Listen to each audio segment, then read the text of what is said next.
আর চলে এলাম আদ্যাপীঠে। যেমন প্রত্যেক দিন আসি তেমন আজকেও চলে এলাম। আজ 1 এপ্রিল, আজকে হচ্ছে বুধবার। তাই আপনার আপনি একটু একটু হাত নাড়ুন, আপনি একটু হাত নেড়ে দিন। আচ্ছা, আবার করে দেবো। আপনি সার্চ করেননি মনে হয়। আচ্ছা ঠিক আছে, আবার যাওয়ার সময় আমি করে দেবো। কত বড় প্রাপ্য। তা যাই হোক, স্যাররাও বলেন যে মাঝে মাঝে দেবে, আমাকে একটু সার্চ করে দেবে। এগুলোই ভালো লাগে, এগুলো একটা বড় পাওয়া। তাই আমাদের কাছে এইসব মানুষই কিন্তু অনেক বড় মানুষ, কারণ আমরা নিজেরা যেহেতু অনেকটাই মানে নগণ্য মানুষ আমি নিজে, তো সেই জায়গা থেকে আমার এগুলোই ভালো লাগে। তো যাই হোক, যেমন প্রত্যেক দিন আসি 1 এপ্রিল, চলে এসেছি আজকে বুধবার আদ্যাপীঠে। আদ্যাপীঠের পরিবেশটা আপনাদের সাথে শেয়ার করছি, কিন্তু বড্ড কম টাইম, এখন আপনাদেরকে বেশি দেখাতে পাচ্ছি না কিছু। আর চলুন আপনাদেরকে ভোগ আরতির ঘরে নিয়ে যাই। চলুন, ভোগ দর্শন করবেন সব করলে।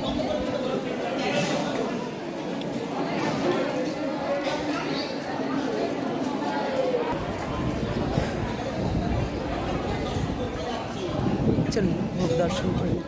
আর প্রচুর রোদ এসছে, আর দেখুন আমগুলি, আহা হা হা, কি সুন্দর দেখুন, গাছ ভর্তি আম।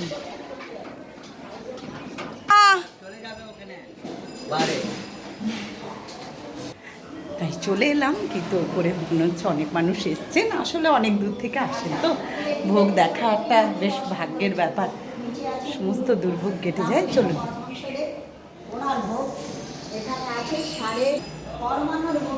এই যে দিদি বলছেন কি সুন্দর।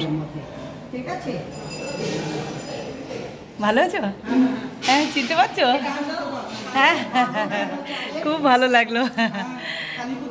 হ্যাঁ, কালী পুজো। হ্যাঁ হ্যাঁ, তুমি তো ইয়ে থেকে আসছো না, রাসবিহারী মৌলালি থেকে।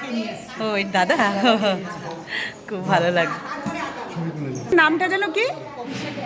হ্যাঁ, অভিষেক মুখার্জি। হ্যাঁ হ্যাঁ, চলে এলাম প্রত্যেক দিনকার মতো, আর অনেক মানুষ এসছেন, তাই আপনাদেরকে দেখাচ্ছি, এখান থেকেই দর্শন করাচ্ছি। তা দেখুন, ঠাকুর রামকৃষ্ণদেবের ভোগ নিচে আগে রামকৃষ্ণদেবের ভোগ থাকে, তাই ঠাকুরের চরণে শতকোটি প্রণাম। তাই দেখুন ঠাকুরের ভোগে কি কি আছে, কত সের চালের অন্নভোগ, সেদ্ধ চালের অন্নভোগ না আতপ চালের অন্নভোগ, সেটাই আপনাদের সাথে তুলে ধরছি। চলুন। তাই দেখুন, এখানে আছে আসন, জল, এখানে নুন। আচ্ছা, এখানে কি কি ভাজা আছে দেখুন। ভাজার মধ্যে আছে 5 রকম ভাজা। এখানে আছে উচ্ছে ভাজা, আলু ভাজা, পটল ভাজা, ঢেঁড়স ভাজা আর কাঁচকলা ভাজা। এখানে আছে ভেজ ডাল, 5 মিশালি সবজি, এখানে আলু পটলের ডালনা, এখানে আলু পোস্ত, এখানে টমেটোর চাটনি, এখানে পুষ্পান্ন।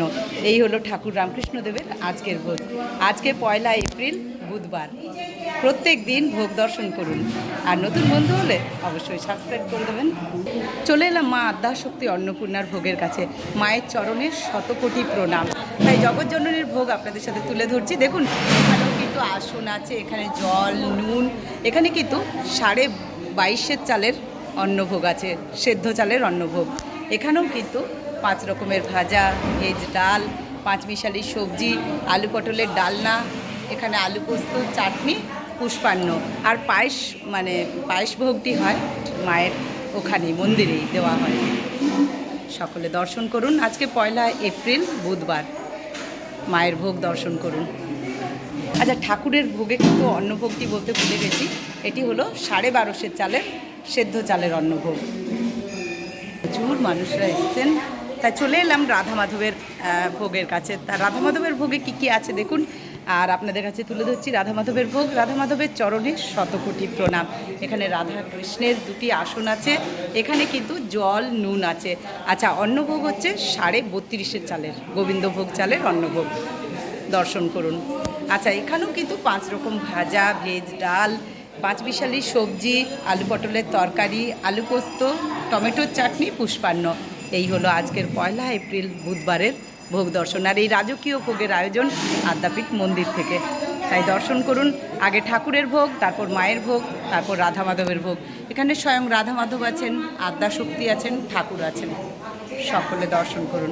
কোনো ভুল ত্রুটি হলে অবশ্যই ক্ষমা করবেন। এখানে কিন্তু ঠাকুরের ভোগ দেওয়ার আগে, নিবেদন করার আগে এখানে হোম করা হয়, সেই হোমকুণ্ড দর্শন করুন। আর এভাবেই প্রত্যেকদিন দর্শন করুন। চলুন ভোগ দর্শনে দুর্ভোগ কাটে, আপনারাও কাটিয়ে নিন, আমিও কাটিয়ে নিয়ে সেই চেষ্টা করব মহামায়া শ্রীচরণের দিকে এগোতে, কারণ শ্রীচরণ আমাদের বড্ড দরকার। তার আশীর্বাদ, তার ভালোবাসা না থাকলে যে কিছুই হয় না জীবনে। তাই সেটুকুই লাভ করার চেষ্টা আমরা সবাই করব এই ভোগ দর্শন করে, মাকে দর্শন করে। এটাই আমাদের বিশ্বাস। আর প্রত্যেকে একটু শেয়ার করে দেবেন, ভালো লাগলে অবশ্যই লাইক কমেন্ট শেয়ার করবেন, সাবস্ক্রাইব করতে ভুলবেন না। চলুন।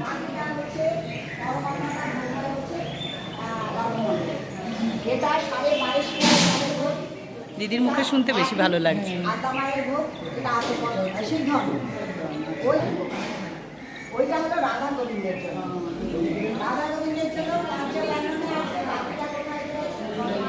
আমিও বেরিয়ে গেলাম ভোগ দর্শন করে, আর এবারে বাড়ির দিকে রওনা হব। চলুন এবার চলে যাই। আর বাইরে কিন্তু খুব রোদ। এবারে বাড়ি চলে যাব, যেতে যেতে মায়ের মন্দিরে। আসলে ব্যাপারটা কি হয়েছে জানেন, মায়ের মন্দিরের যতটুকু দেখি প্রসাদের মতো ততটুকুই ভালো লাগে। যেমন মায়ের সন্ধেবেলা নাট মন্দিরের গানগুলো যেমন ভালো লাগে, সে যেই গান তেমনই মধুর লাগে, তেমনি আদ্যাপীঠের যে কিছু দৃশ্য, যা কিছু আদ্যাপীঠে থাকা মানে বেশ ভালো লাগে প্রসাদের মতো। যাই হোক, আজকের ভোগ দর্শন করালাম তোমাদেরকে। 1 এপ্রিল সকলে ভোগ দর্শন করুন। যারা আদ্যাপীঠে আসতে পারছে না, অনেক দূরে বাড়ি, মায়ের জন্য মন প্রাণ কাঁদে, তারা অনায়াসেই আমার এই চ্যানেলটাকে দেখতে পারেন সারা দিন। অবশ্য এখন একটু কম কম আসছি, কারণ এখন একটু ব্যস্তও আছি। ছোট মন্দিরে প্রণাম করে নিন সকলে। জয় মা, জয় মা।